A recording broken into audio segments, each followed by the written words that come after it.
Nós conquistamos o Everest, descemos ao fundo da Fossa das Marianas e até voamos para o espaço. Mas bem debaixo dos nossos pés, existe um mundo que ainda não conseguimos dominar. Um mundo de escuridão eterna, frio e silêncio. Todos os anos, milhares de pessoas descem às profundezas da Terra, e centenas delas ficam lá para sempre. As cavernas não perdoam erros. Para elas, não importa quem você seja, um profissional experiente ou um turista ocasional. Hoje, vamos conhecer as 13 armadilhas subterrâneas mais assustadoras do planeta. Mas peço que você assista até o fim, por causa do 13º lugar. A história que aconteceu ali é um verdadeiro pesadelo na véspera de Natal. Depois dela, as entradas de algumas cavernas foram seladas com concreto para sempre. Prontos para descer a escuridão? Vamos nessa! Começamos por um lugar que não perturba a mente pelo horror, mas pelo mistério inexplicável. Vamos para os Estados Unidos, no estado de Minnesota, até o Parque Estadual Judge C.R. Magney. Por ali corre o belo e turbulento rio Brule. Os turistas adoram o lugar, tiram fotos, caminham pela região, até chegarem a uma cachoeira estranha. À primeira vista, nada parece fora do comum. O rio bate contra uma saliência rochosa e se divide em dois fluxos. A parte direita da cachoeira se comporta como qualquer curso de água. Cai, forma espuma e continua até o lago superior. Tudo de acordo com as leis da física. Mas há a parte esquerda. A parte esquerda é justamente a Devil's Kettle. Um enorme volume de água despenca numa abertura profunda entre as rochas e desaparece. Simplesmente evapora. Não volta a surgir em nenhum ponto rio abaixo. Não brota em algum lugar próximo. Toneladas de água caem nessa cratera a cada segundo e desaparecem da nossa realidade. É claro que os cientistas não poderiam ignorar um fenômeno desses. Milagres não existem, disseram eles, e decidiram descobrir para onde levava aquele túnel. Primeiro, despejaram na Devil's Kettle vários barris de tinta industrial de cores fortes. A lógica era simples. A água tingida deveria reaparecer em algum lugar, no lago, num rio vizinho, onde quer que fosse. Eles esperaram um dia, 2, uma semana. Observadores se espalharam por toda a costa do lago superior. O resultado foi 0. A tinta desapareceu sem deixar vestígio. Tudo bem, pensaram os cientistas. Talvez a tinta tivesse se dissolvido ou se depositado no fundo. Então decidiram ir até o fim. Jogaram centenas de bolinhas de ping-pong na abertura. Elas não afundam, são coloridas e fáceis de avistar. As bolinhas foram tragadas pelo abismo, e ninguém jamais voltou a vê-las. Depois vieram os rastreadores de GPS, troncos e tudo o que pudesse ser monitorado. Nenhum objeto voltou. Os geólogos dizem que, do ponto de vista científico, isso é impossível. Não pode existir um vazio infinito sob a Terra. Não há ali um gigantesco tubo de lava nem uma falha que leve ao centro do planeta.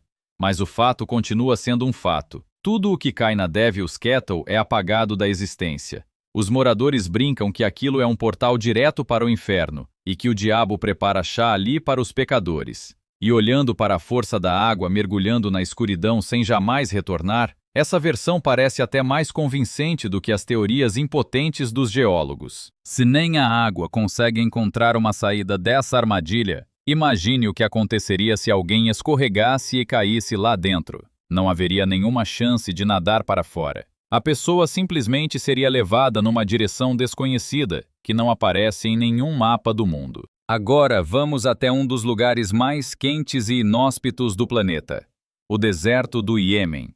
Imagine, ao redor, só areia escaldante. O sol parece derreter o cérebro, e de repente, no meio desse vazio, há um buraco negro perfeitamente circular, com 30 metros de largura. É o Poço de Barhut. Mas os moradores locais nunca o chamam assim. Para eles, é o Poço do Inferno, ou a prisão dos djinns. E acredite, eles têm bons motivos para evitar esse lugar, mantendo-se a dezenas de quilômetros de distância. Durante séculos, circularam lendas sobre essa abertura, capazes de arrepiar até os mais supersticiosos. Os beduínos acreditam sinceramente que esse abismo não foi criado pela natureza, mas por forças superiores, como uma prisão para os demônios mais perversos. Dizem que, se alguém se aproximar demais da borda, mãos invisíveis podem agarrar suas roupas e arrastá-lo para baixo, rumo à escuridão eterna. Além disso, os moradores garantem que o buraco tem uma gravidade própria. Ele suga tudo o que tiver a imprudência de passar sobre ele: pássaros, drones e até a luz do sol, que parece simplesmente afundar no abismo sem iluminar o fundo. Mas o mais assustador ali não são nem as lendas, e sim as sensações físicas. Periodicamente, sobe do poço um fedor tão insuportável que pode fazer uma pessoa vomitar as tripas. Os anciãos locais dizem que é o cheiro das almas apodrecidas dos pecadores. Por muito tempo, ninguém, absolutamente ninguém, se atreveu a verificar o que havia lá embaixo. As pessoas não tinham medo apenas de cair, temiam levar uma maldição para casa.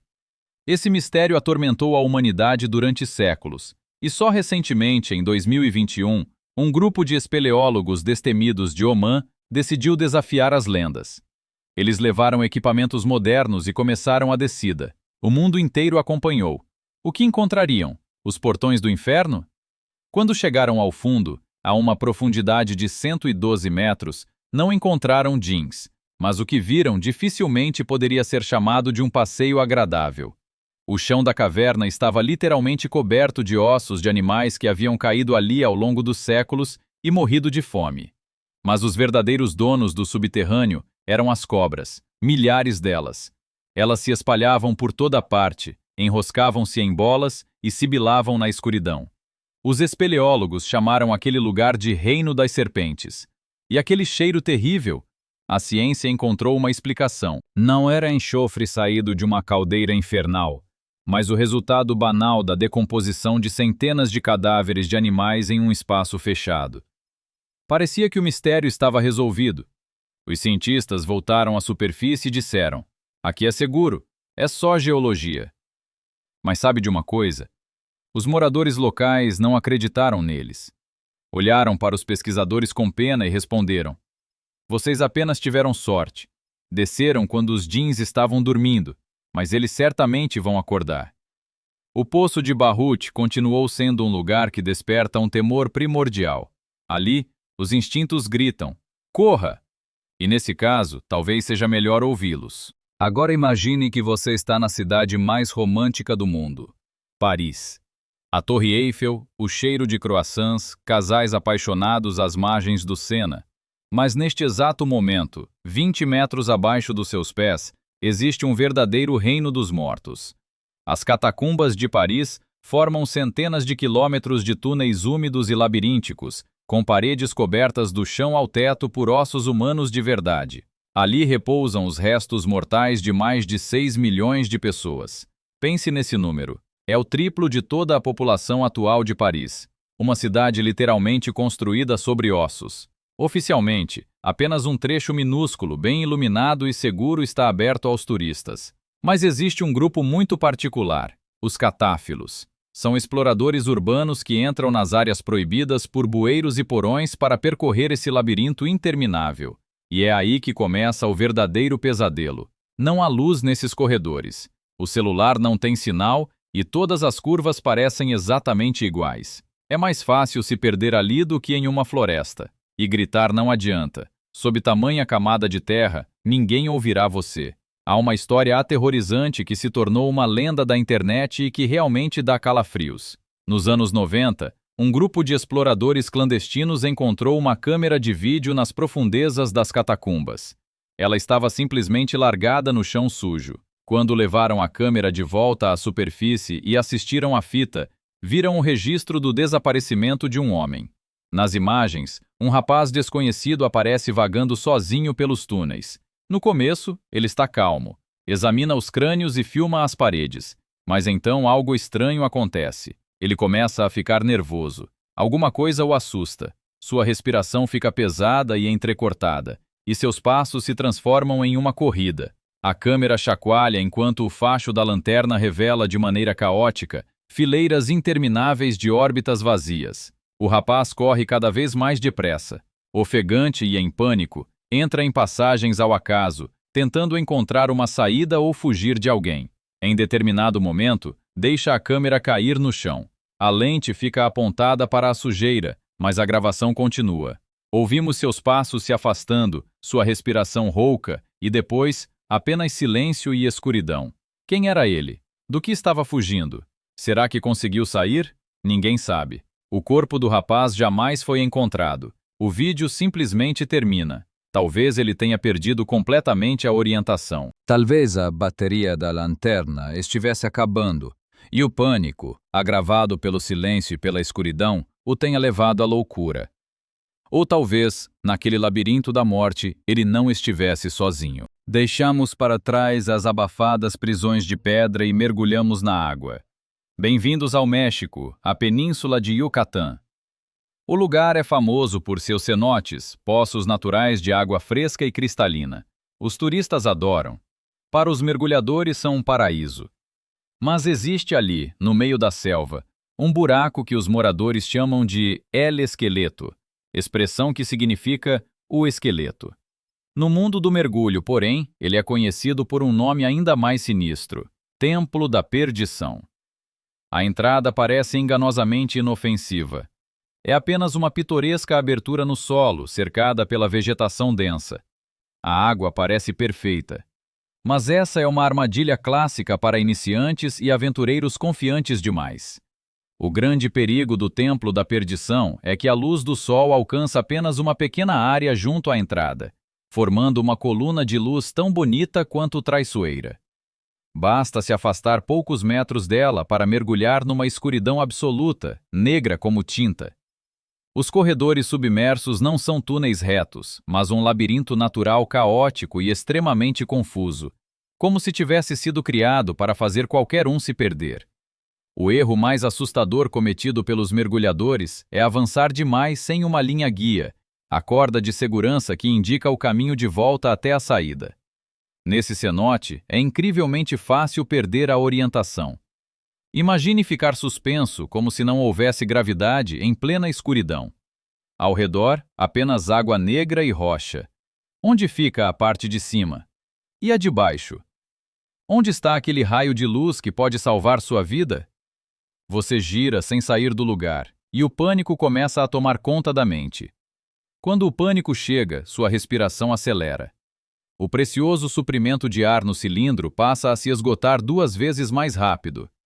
É então que o Templo da Perdição revela sua surpresa mais cruel: a haloclina, zona em que a água doce se mistura à água salgada. Aos olhos, ela parece óleo turvo ou uma névoa espessa. Ao entrar nessa camada, sua lanterna se torna inútil, o facho de luz simplesmente se dispersa. Você não consegue enxergar nem as próprias mãos.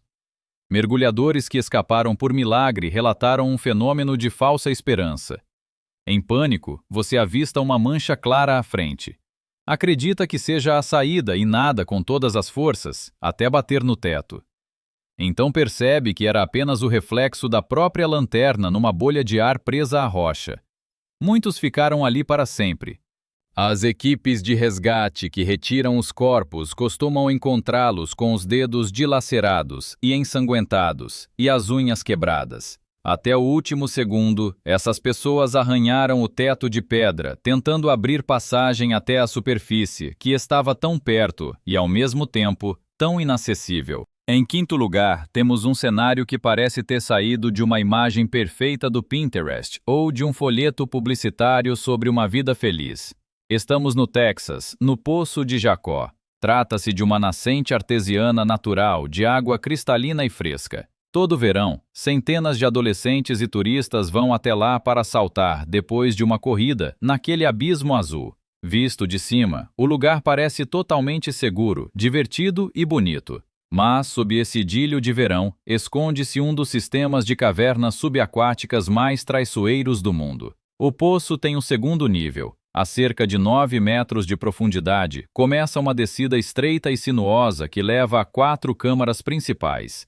E se as 2 primeiras ainda perdoam erros, a terceira e a quarta são morte certa. O maior perigo desse lugar é a falsa sensação de facilidade. A entrada parece ampla e a luz penetra fundo, mas a passagem para as câmaras inferiores é tão estreita que os mergulhadores muitas vezes precisam tirar os cilindros de ar das costas e empurrá-los à frente do corpo só para conseguir se espremer pela fenda. Imagine estar a 40 metros de profundidade, preso num estreito corredor de pedra, enquanto sua fonte de ar balança em algum ponto à frente, ligada apenas por uma mangueira. Mas o verdadeiro pesadelo começa quando uma única batida desajeitada da nadagueira atinge o fundo. O piso dessas cavernas é coberto por uma camada espessa de cascalho muito fino e lodo. Basta tocá-la para que, numa fração de segundo, a água fique turva como leite. A visibilidade cai a zero. Você não enxerga a saída, não vê os próprios instrumentos nem as paredes.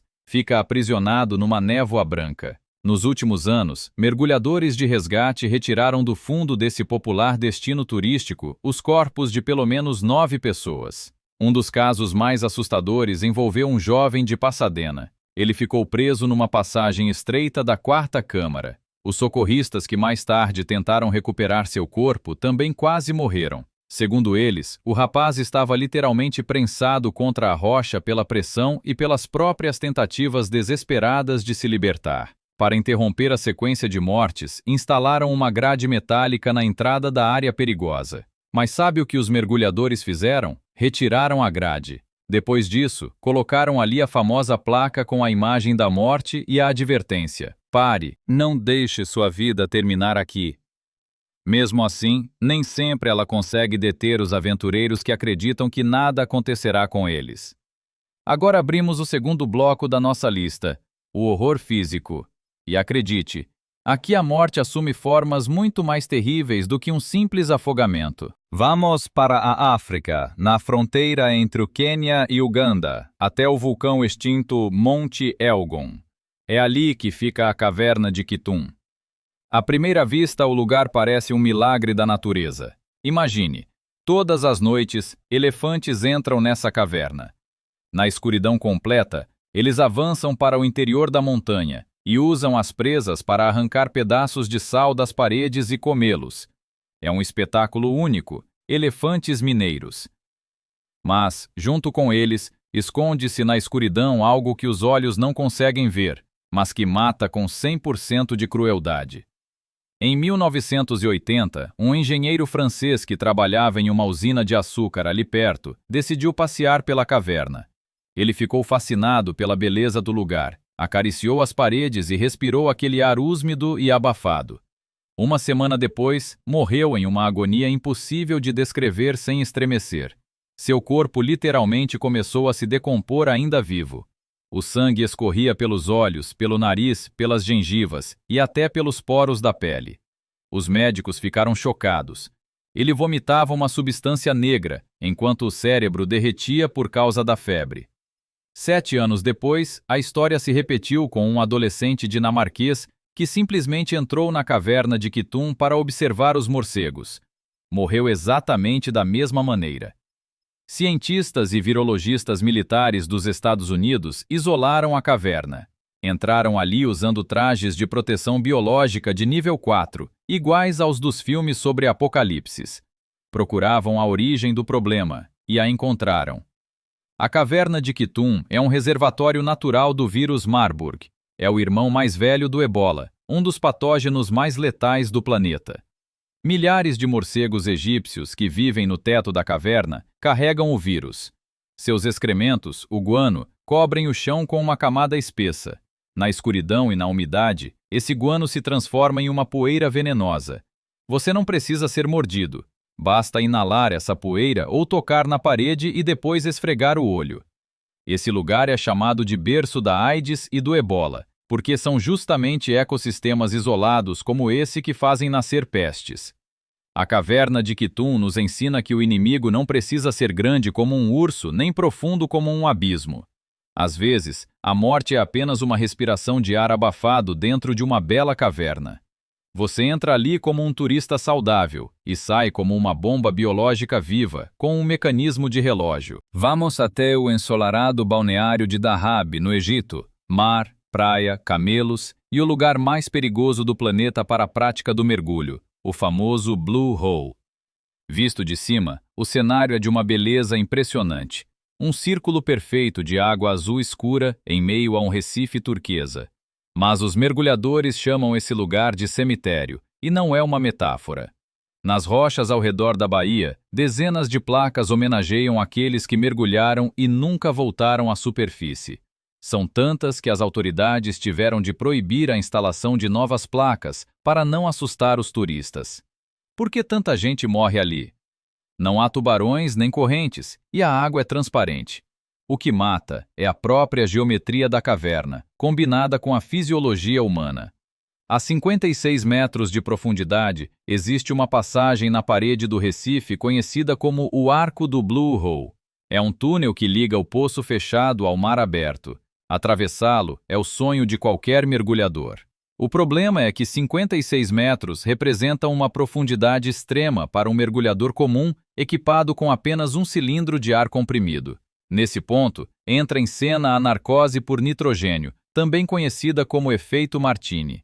Imagine beber uma garrafa de vodka de uma só vez, só que debaixo d'água. Sob pressão, o nitrogênio afeta o cérebro.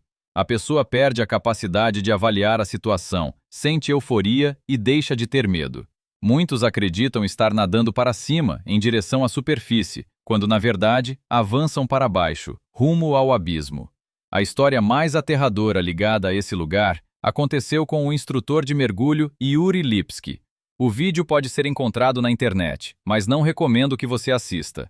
Yuri desceu com uma câmera presa ao capacete. Ele queria atravessar o arco. No início, tudo corre conforme o planejado, mas então ele ultrapassa o ponto sem retorno. A narcose por nitrogênio toma conta dele. Yuri já está no fundo, a 92 metros de profundidade. Continua consciente, mas não entende o que está acontecendo. Ele registrou a própria morte em primeira pessoa. Seu corpo só foi recuperado no dia seguinte. Descobriu-se que seu colete equilibrador estava rasgado. Yuri simplesmente afundou como uma pedra, convencido de que ainda controlava a situação. O Blue Hole é um monumento à autoconfiança humana. Ele atrai pela beleza, mas basta baixar a guarda por um único segundo para que a profundidade leve você para sempre. Saímos temporariamente da água, mas apenas para descer a um verdadeiro inferno em terra firme. Abecásia, maciço de Arabica. É aqui que fica a caverna Krubera Vorônia. Durante muito tempo, ela ostentou o título de caverna mais profunda do mundo, e os espeleólogos a chamam, com respeito e temor, de Everest ao avesso. Pense bem, esse abismo tem 2.199 metros de profundidade. É como empilhar 7 torres Eiffel e enterrá-las. Chegar ao fundo não é um passeio de fim de semana. É uma verdadeira operação militar que leva várias semanas. Semanas. Você vive em acampamentos subterrâneos, dorme em barracas suspensas sobre o abismo negro, come alimentos liofilizados e faz suas necessidades em sacos especiais que depois precisa carregar de volta à superfície. Mas o verdadeiro horror desse lugar não é o cansaço físico, e sim a monstruosa pressão psicológica. Imagine que neste exato momento, 2 quilômetros de rocha maciça pairam sobre a sua cabeça. Você está tão fundo que qualquer comunicação com a superfície é impossível. Está isolado do mundo. Se uma guerra nuclear começar lá em cima, ou um meteorito cair, você só ficará sabendo quando voltar. Se voltar. Ali reinam o frio eterno, uma temperatura em torno de 2 graus acima de zero e umidade de 100%. Você permanece constantemente molhado, gelado até os ossos. Mas os obstáculos mais assustadores da Krubera Vorônia são os sifões, túneis estreitos de pedra, completamente inundados por água congelante. Para avançar ainda mais rumo às profundezas do planeta, o espeleólogo precisa vestir o equipamento de mergulho e entrar naquele corredor apertado e gelado, muitas vezes sem saber qual é sua extensão, nem se existe uma saída do outro lado. Ficar preso em um sifão significa morrer de forma terrível dentro de um túmulo de gelo. A tragédia desse lugar está na logística do resgate. Ali, a regra é cruel. Não se machuque. Se você quebrar uma perna ou sofrer uma lesão na coluna a 2.000 metros de profundidade, isso será praticamente uma sentença de morte. Para içar uma maca com um ferido de tamanha profundidade, são necessários 100 socorristas profissionais e várias semanas de trabalho infernal. Cada 100 metros de subida representam uma façanha. Há casos conhecidos de operações de resgate que duraram semanas. As pessoas que aguardam socorro na escuridão e no frio enlouquecem de dor e isolamento. E quando o resgate não é possível, às vezes é preciso deixar os corpos em reentrâncias laterais ou selá-los em ramificações da caverna. Isso ocorre simplesmente porque é fisicamente impossível içar um corpo por fendas estreitas ao longo de 2 quilômetros sem colocar em risco a vida dos socorristas. Esse lugar é um cemitério para os mais destemidos astronautas do mundo subterrâneo. Ali, o silêncio é tão denso e opressivo que muitos começam a ter alucinações auditivas. Os espeleólogos chamam isso de chamado do abismo, o desejo irracional de soltar o equipamento de segurança e saltar, apenas para pôr fim àquela pressão. África do Sul. A caverna de Bushmansgat é a caverna de água doce inundada mais profunda do mundo. Vista de cima, parece uma poça verde comum dentro de uma cratera, mas sob a água esconde-se um funil sem fundo que desce a quase 300 metros de profundidade. Essa história parece um roteiro pronto para um drama hollywoodiano, mas infelizmente é a realidade. Em 1994, o jovem mergulhador Dion Dreyer morreu ali, a 270 metros de profundidade. Não conseguiram encontrar seu corpo, que permaneceu no lodo negro, em escuridão absoluta, durante longos 10 anos. A família já havia se conformado com o fato de não ter um túmulo para o filho. Mas em 2004, o famoso recordista australiano Dave Shaw encontrou por acaso o corpo de Dion durante um mergulho. Ele viu que o rapaz estava no fundo, com o traje de mergulho intacto, e que suas nadadeiras ainda saíam do lodo. Dave, um homem nobre, prometeu aos pais de Dion: "Eu vou devolver o filho de vocês." Organizaram uma expedição extremamente complexa. Dave teria de descer a 270 metros. Isso está além dos limites do corpo humano. A essa profundidade, a pressão é monstruosa e qualquer movimento exige um esforço enorme. Ele planejava envolver o corpo de Dion com um saco especial, prendê-lo a um cabo de içamento e levá-lo à superfície. Dave registrou todo o mergulho com uma câmera presa ao capacete, e essa gravação foi preservada. A gravação mostra Dave chegando ao fundo. Ele encontra o corpo. A respiração de Dave fica pesada. Dá para ouvi-lo lutando por cada inspiração. Ele tenta colocar o saco nas pernas do rapaz morto, mas depois de 10 anos, o corpo não estava simplesmente no fundo. Havia aderido ao lodo e se enterrado nele. Dave puxa o corpo, desperdiçando forças e tempo preciosos. De repente, o corpo se move, e algo inesperado acontece. As cintas e cordas cortadas que envolviam o corpo começam a flutuar livremente na água. Então acontece o pior: Dave se enreda. Uma corda fina se enrola no braço e na lanterna dele. Ele tenta se libertar, mas a 270 metros de profundidade, a narcose faz o cérebro funcionar mais devagar. Cada movimento a mais consome o pouco oxigênio e as forças que ainda restam. No vídeo, os movimentos de Dave ficam cada vez mais lentos. Ele para de lutar, seu braço cai sem forças e a câmera continua filmando o fundo. Dave Shaw, o homem que queria realizar um ato heróico, morreu ao lado daquele que tentava salvar. Mas a história não terminou ali. Alguns dias depois, quando os mergulhadores içavam o equipamento, puxaram o cabo, e 2 corpos vieram à tona das profundezas: Dave e Dion. Mesmo depois de morto, Dave não soltou o rapaz. Ele acabou levando Dion à superfície, ao custo da própria vida. Essa história causa arrepios. Bushmansgat levou 2 homens, mas no fim, devolveu os 2. Seguimos para o norte da Europa, até a gelada Noruega. É lá que fica a caverna Plura.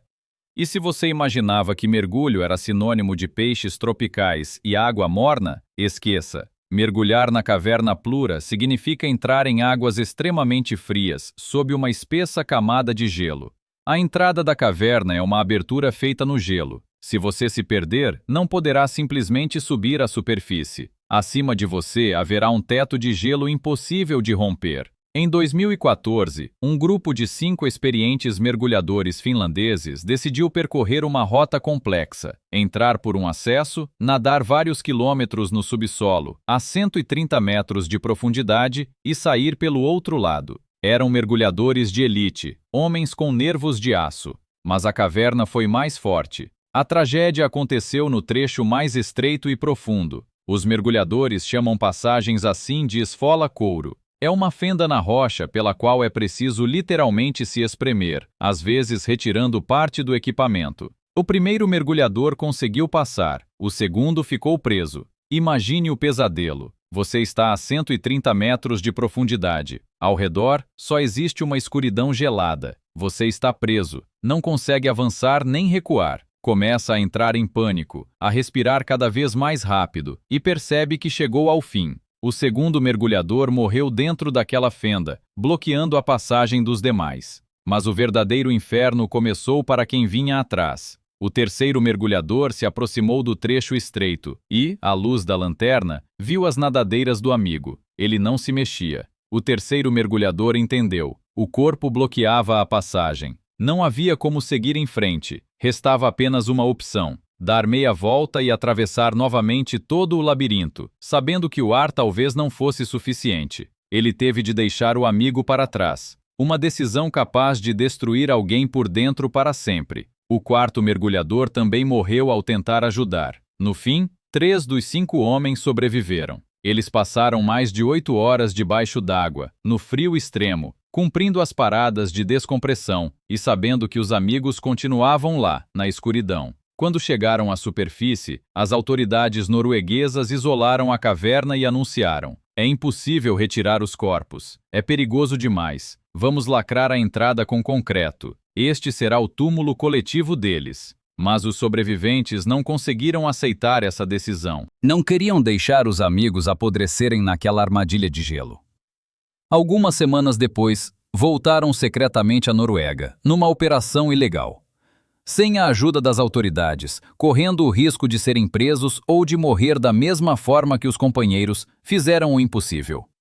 Desceram novamente àquele inferno e recuperaram os corpos dos amigos. Essa história se tornou uma lenda de coragem.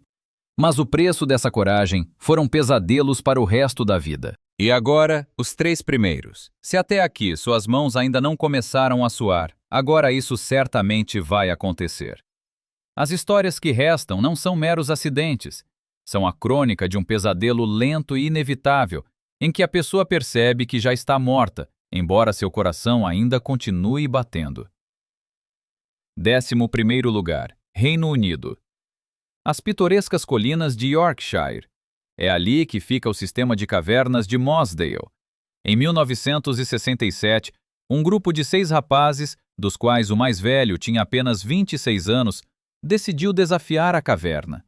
Não eram iniciantes, mas espeleólogos fortes e experientes.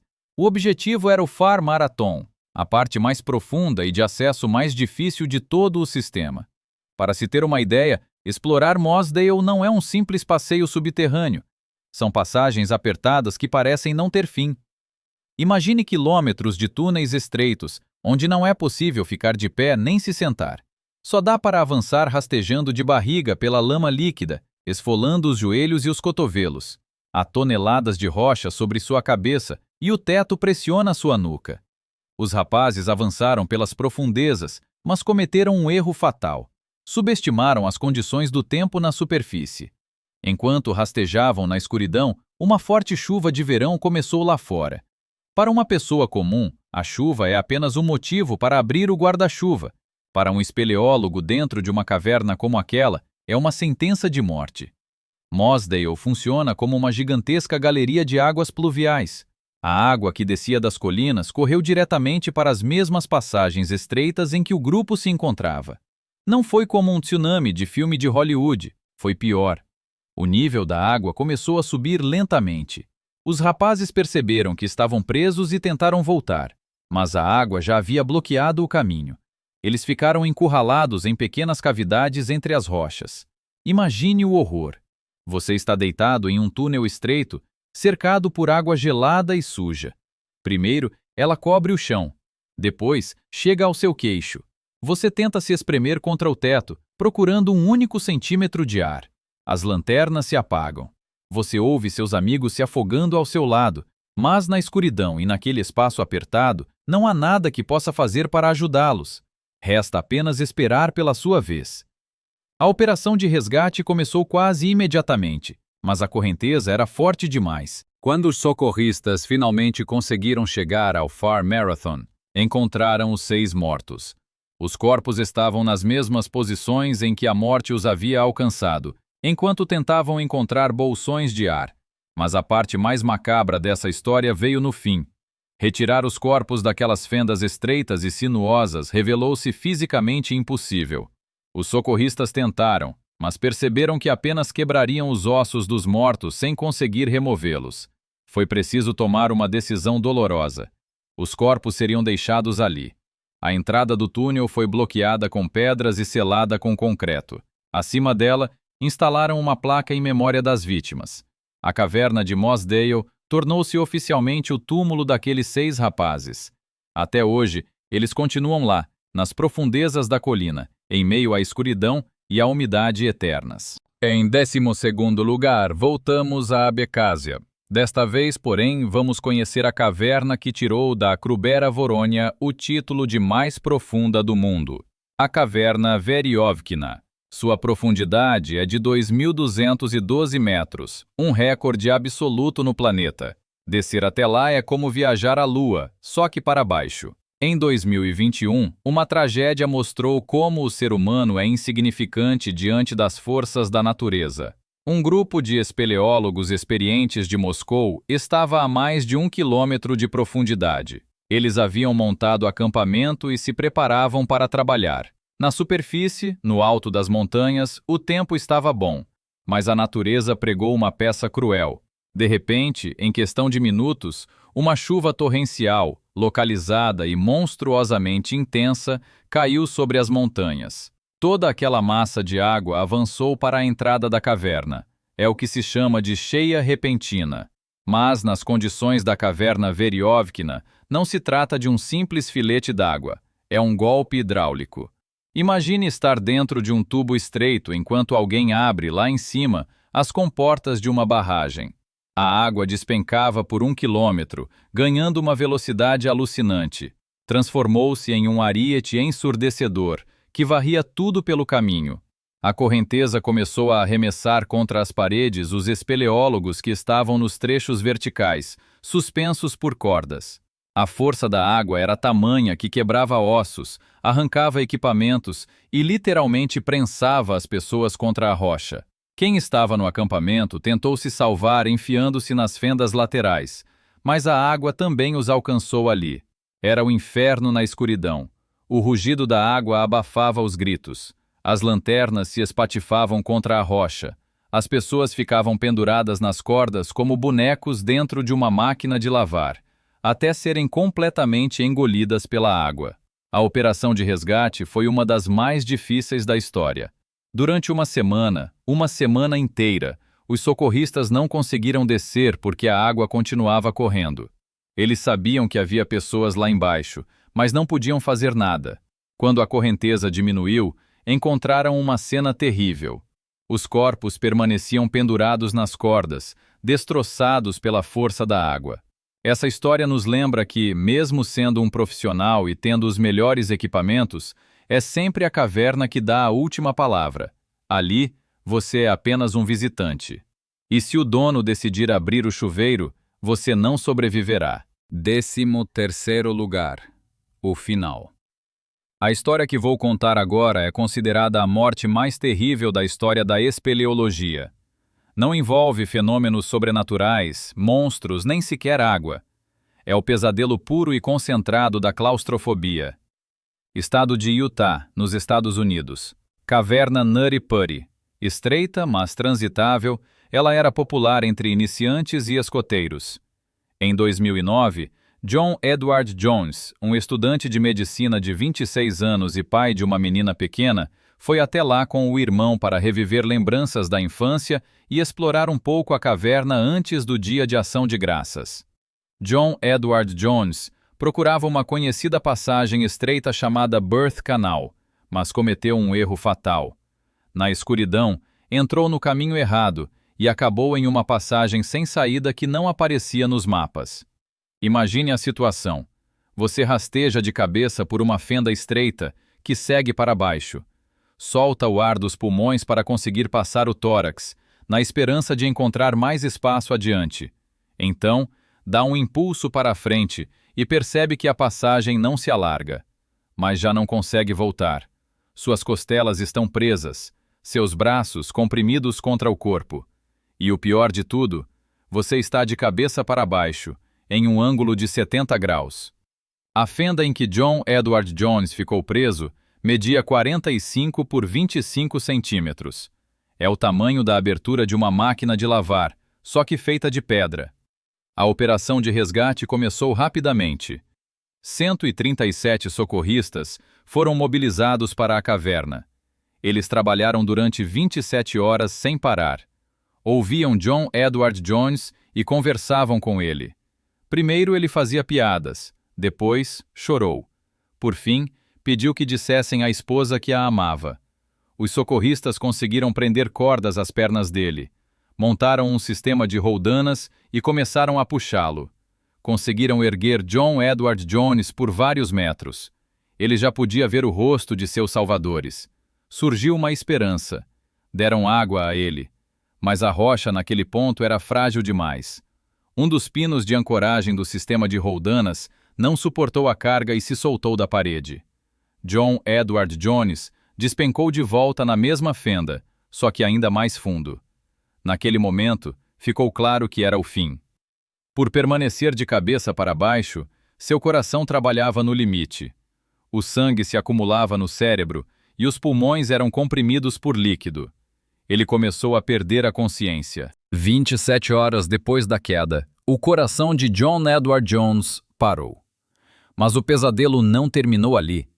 Os socorristas perceberam que seria impossível retirar o corpo. Para tirá-lo de lá, seria preciso quebrar os ossos do homem morto ou alargar a passagem, o que poderia provocar um desabamento sobre quem ainda estava vivo.